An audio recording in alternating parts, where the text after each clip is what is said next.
everybody. Welcome to Studio 64. My name's David, and I've been searching the interzones for some more science, space, and tech news to share with you. And I came across this at RT.com. Yes, the EU may regulate Telegram, according to Bloomberg. Yes, the Brussels is reportedly considering whether to subject the Russian-made platform to its disinformation laws. Now you know why. Yeah, Russian-made. Now, if you don't know what Telegram is, it is a messaging app. Yes. I love this here. The EU officials are considering listing Telegram as a very large online platform. Yeah, a move that would open the privacy-focused messaging app up to stringent censorship rules, Bloomberg reported on Tuesday. Now, what's interesting about that is I don't know many people that have actually heard of Telegram. If you're an online techie person, you may have heard of it, but most people haven't heard of it. Then why has it been considered a very large online platform? They try to put it up there with WhatsApp and all this sort of thing. It's very interesting. Bloomberg's report cited anonymous sources, well, of course, who claimed that Brussels has reached out to Telegram in a bid to establish how many people regularly use the platform. Telegram claims it has around 41 million monthly active users, a figure that places it below the EU's 45 million user threshold for strict regulation under the Digital Services Act, or the DSA. Now, the European Commission currently counts 19 very large online platforms and search engines, including Amazon, Facebook, Instagram, and TikTok. Now, under the terms of the DSA, these platforms must label all advertisements as such, avoiding targeting ads at users based on sensitive data such as their ethnicity, sexuality, or political orientation, and build in features to protect the privacy, security, and safety of minors, according to the European Commission. Yes, political orientation. Unless your political orientation happens to be something that the powers that be don't agree with, i.e. being a conservative. Funny about that, isn't it? Platforms are also required to restrict the dissemination of illegal content and address the spread of disinformation. Yes, but who decides what's illegal and what's disinformation? Yes.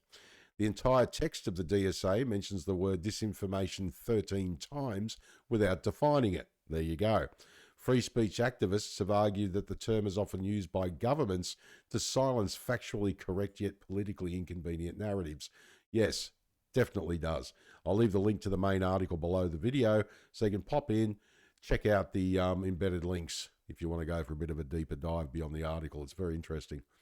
The DSA came into effect earlier this year and allows the EU to fine platforms as much as 6% of their global annual turnover if they break the rules.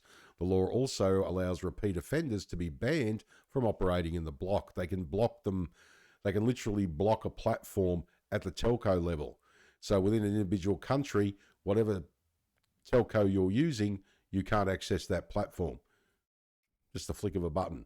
So if a platform has something on it, such as Rumble, that they don't, rumble.com, video streaming alternative to YouTube that they don't like, they can switch it off at the telco level so nobody can access it in that country. Thusly, Rumble in Russia. Yes. Funny how no one in the world seems to like Rumble because they were too busy. They had content on there that was Russian, and the Russians banned them. Interesting, isn't it? Makes you wonder if all these powers that be, like the Europeans and the Americans and the Russians, are all colluding with each other to block certain things. And people want to know why conspiracy theories start. Telegram's Russian-born owner, Pavel Durov, has insisted that he respects the rights of Telegram users to privacy and freedom of expression. In an interview with American journalist Tucker Carlson released last month, Durov said that he refused requests to share user data with the US government or to build so-called surveillance backdoors into the platform, unlike Facebook, Instagram, and the previous incarnation of Twitter, pre-Elon Musk, and of course, YouTube as well, naturally. Like WhatsApp or Messenger, Telegram allows users to send private and group messages.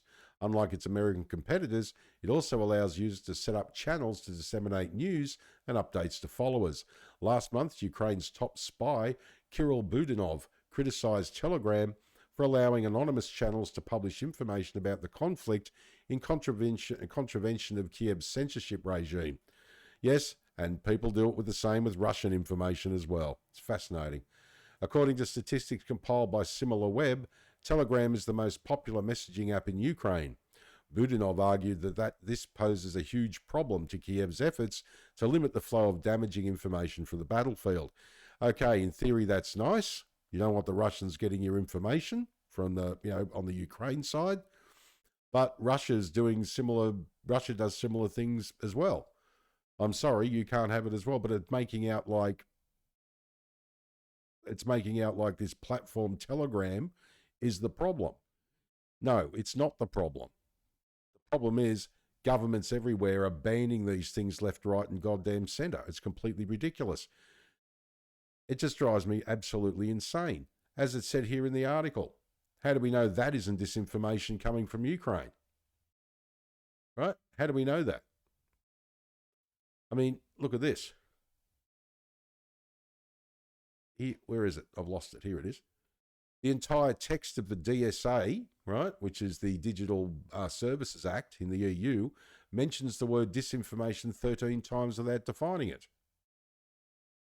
Look at this. Free speech activists have argued the term is often used by governments to silence factually correct yet politically inconvenient narratives.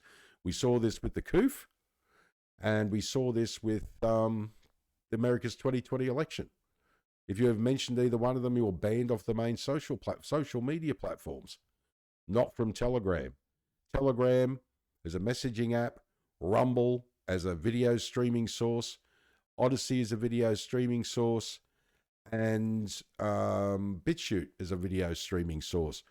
Those three, Rumble, Odyssey, and BitChute, are direct competitors to YouTube. They didn't ban this stuff. Interesting. I wonder why. Yes, who gets the right to say what disinformation actually is and what it isn't? Fascinating.